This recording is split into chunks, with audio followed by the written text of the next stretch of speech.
Welcome to the Student Affairs One Thing, a podcast that asks a simple question of seasoned student affairs professionals.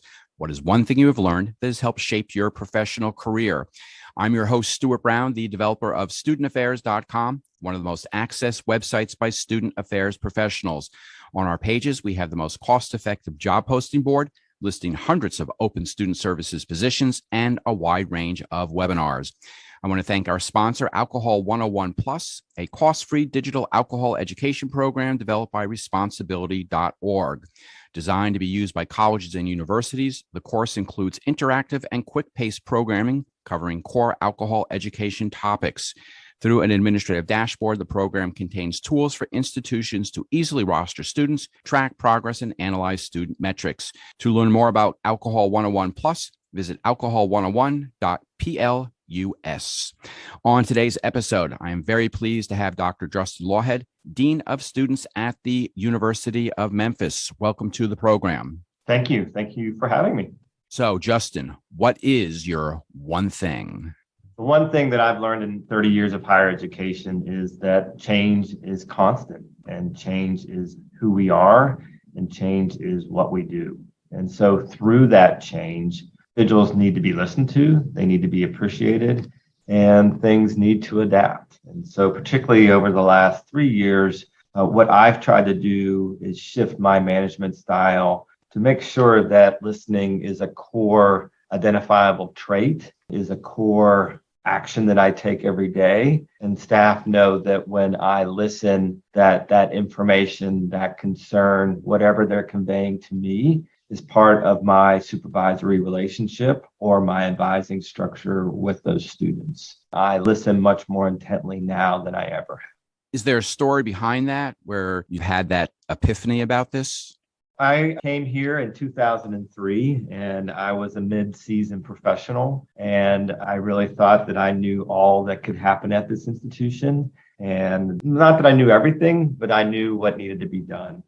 And so I had a dean of students that was my supervisor and had been in the field for quite some time. And he said to me, Justin, I really do think you have phenomenal ideas. I really do think that you can make some significant change here. But if you don't listen more, then the change that you envision and the change that you want to make happen isn't going to happen. And I think he exhibited that in a meeting, or maybe I was possibly talking over folks, or maybe I was interrupting when somebody was completing a thought that would have helped complete the project or complete the activity. He recognized that. And I took that feedback to heart. I wouldn't say that I flipped on a dime right there, 180 degrees, but I used that information for my leadership style moving. I think that's so important, especially for young professionals, because they might, not to say we don't have the energy, but they are raring to go, I want to change the world, I want to change this campus. And sometimes they don't just put on the brakes to listen first, or to actually just listen because someone in a meeting, two people before them said the exact same thing, but maybe they weren't listening that intently because they were so focused on, I'm going to contribute this. I think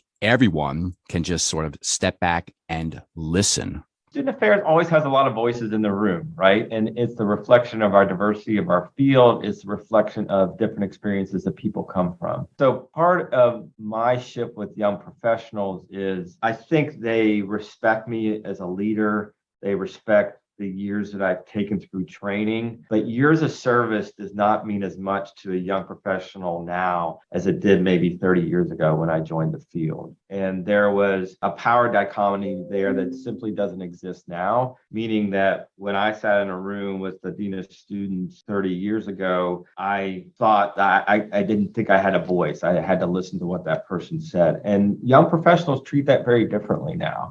And I do think there are times where there might need to be some restraint and their voice might need to be reduced to listen more. But I also think they have a higher expectation from a senior leadership official to listen to the voice that they bring. And that doesn't mean that I have to take action on everything that they bring to me, but I do have to demonstrate to them that their voice is valued and that I'm seeking their voices as I'm leading the division and leading through the university. It also must be kind of like walking a tightrope sometimes, because you want them to know they're being listened to, but being listened to doesn't automatically mean action is going to be taken from what they're saying. It is a fine line there. And so part of what I try to do is when I work with my staff professionals is have a follow-up either with the leader of that division or that staff member and say, here's what I've heard, here's what I think we can do, but I want you to continue to convey that. I do think that you make an excellent point there, is listening doesn't always translate into action, but it can translate into planning, or there are many times people just want to express themselves and be allowed to do that. But I think you need to set those parameters to really convey to somebody, okay, I've told the dean of students,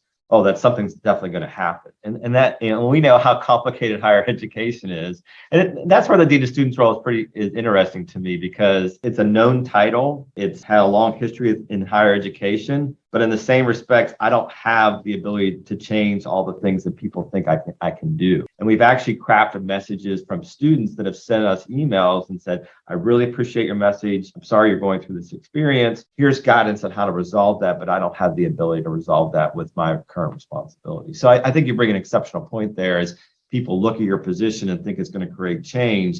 And you kind of have to set those boundaries. One thing I've also found in my experience with listening, and I learned this, but it's not my time, so I won't tell my story, but okay. You let someone talk. And then I guess this is more maybe on a one-on-one meeting where you as the dean of students might just sit there, let the person talk. But after they've done talking, they've actually solved the problem. It's just they've never had that sounding board, right, or it's not readily available. But once they talk through it, it's like, oh, well, thank you for your help. And you just nod your head. Glad I'm here for you.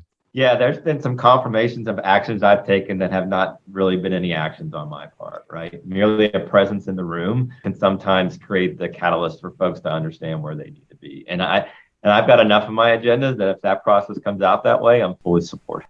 Justin, thank you for sharing that one thing. I think that is such a simple thing, but I think something that is not done often enough. So thank you for sharing your one thing today. You have been listening to the Student Affairs One Thing, a podcast that asks a simple question of seasoned student affairs professionals. What is one thing you have learned that has shaped your professional career? I want to thank today's guest, Dr. Justin Lawhead, Dean of Students at the University of Memphis. I've been your host, Stuart Brown, the developer of studentaffairs.com, one of the most accessed websites by student affairs professionals. I hope you'll join us next time for another episode of the Student Affairs One Thing.